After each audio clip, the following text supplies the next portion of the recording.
Cinema করতে তো টাকা লাগে। যখন লগ্নিকারকরা মুখ ফিরিয়ে রাখেন তখন আমরা চাইলেও অনেক এগিয়ে যেতে পারি না, বা দেশের পরিবেশ যদি ওরকম দর্শকদের জন্য ফ্রেন্ডলি না হয় তারাও তখন কিন্তু দেখতে আসে না। আরেকটা হচ্ছে যে একটি রাষ্ট্র বা সমাজে শিল্পীদের জন্য অনুপ্রেরণা থাকতে হবে, তখনই সে নতুন কাজ করতে উদ্বুদ্ধ হবে।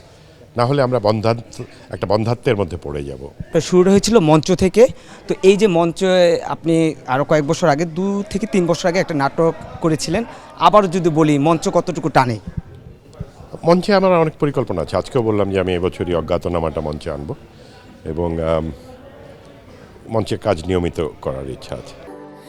স্যান্ডেলিনা সো, রূপচর্চায় আভিজাত্য। নতুনরা তেমন একটা মঞ্চে আগ্রহী না হয়ে তারা বিভিন্ন প্ল্যাটফর্মে সরাসরি অভিনয় মডেলিংয়ে চলে আসে। এই একজন নির্মাতা হিসেবে কি বলবেন?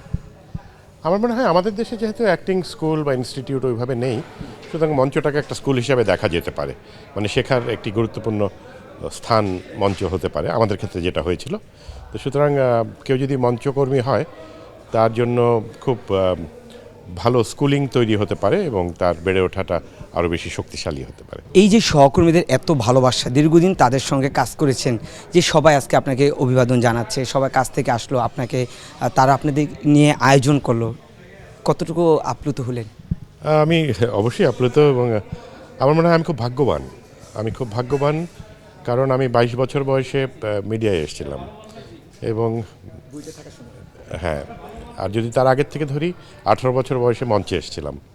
তো সেই সময় থেকে আমি দর্শকের ভালোবাসা পেয়েছি, বড় বয়োজ্যেষ্ঠদের, শিক্ষকদের স্নেহ পেয়েছি, সহকর্মীদের ভালোবাসা পেয়েছি এবং এখনও মানুষের ভালোবাসা আমার কাজের জন্য, সেটা আমাকে খুব সম্মানিত করে, দায়বদ্ধ করে, অনুপ্রাণিত করে।